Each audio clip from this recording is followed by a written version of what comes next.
Online manipuri nungthilgi pau yengbiriba pumnamak puthoi laisramna khurumjari ahanbada maruiba pau kanglaipa punba kholawge update gi lokhochar ke Zomi na Cotugi Mayokta Churchanpur shutdown tawri ke Kuki singna Zomi gi shutdown mawa lokhidre Wagaithel 360 gi update gi lokhochar ke Jeliarong United Front na Nscn IMbu Maral Sikhre Oiroidaba Manglan da Naga praja mayamgi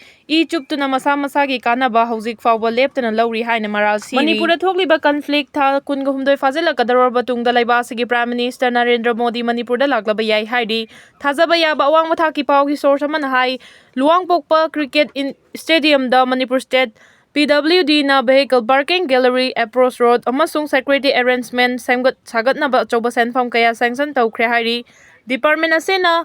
helipad samgat sagat paga loinana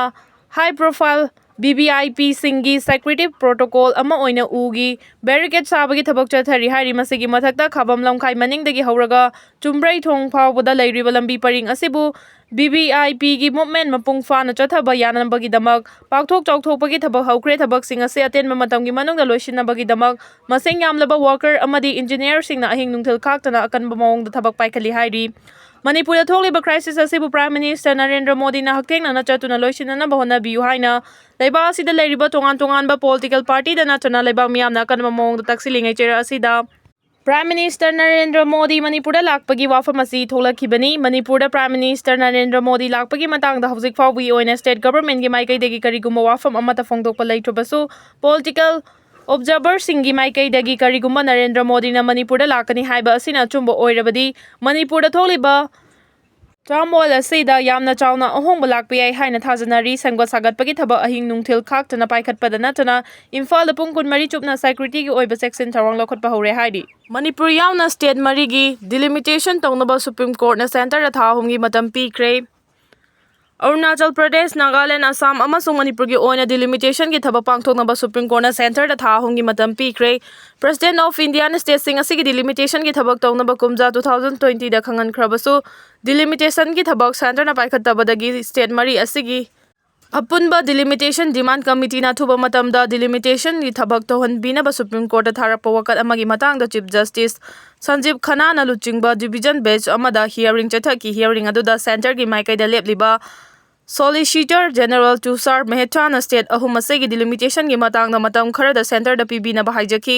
loinana delimitation gi thabak pangthokna ba Arunachal Pradesh amasung Nagaland gi oinadi consultation gi thabak chathari adubu Manipur gi oinadi hawjik state asida lairiba irang asina thabak lokhotpagada khudongchadaba mayokna bani haina su apex court asida thamki mamangda chathaki ba hearing da kumja 2020 da pikiba presidential order mabu karigi thawoidabano haina court asina hangba leikrabani Solicitor General na matam khara PB na bahaijarakpa wafam aduga mari leinana apex court asina mathangi hearing chahi asigi July 21 da matam piki adubu state mari asigi delimitation gi thabakti thahonggi manungda pangthokna bakhanganki petitioner gi maikaida lepkhiba advocate G Gangmai na court asida thamkiba warolda kumja 2020 da president na order hek thokpaga delimitation gi thabak center na paikhatpham thokpani writ petition asimak thakiba chahi ani haukhre adubu ngasi phawba Nagaland Manipur amasung Arunachal Pradesh ki oina delimitation gi thabak pangthokna ba center na khongthang amata lokhatpa ude adubu Assam gi oina di Ministry of Law and Justice na order ama thokibagi matung ina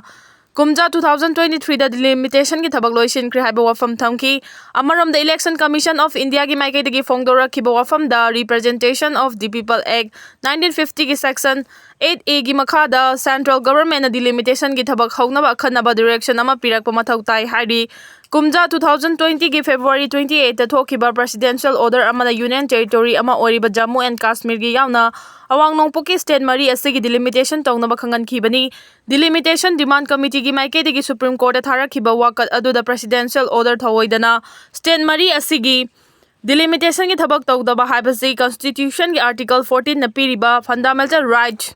to equality khongauna bani state mari asida chahi kaya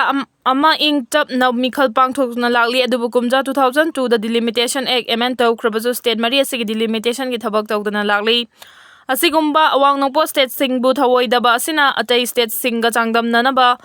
North East state singna khudongchadaba mayokna duna lakli haina su petition aduda palli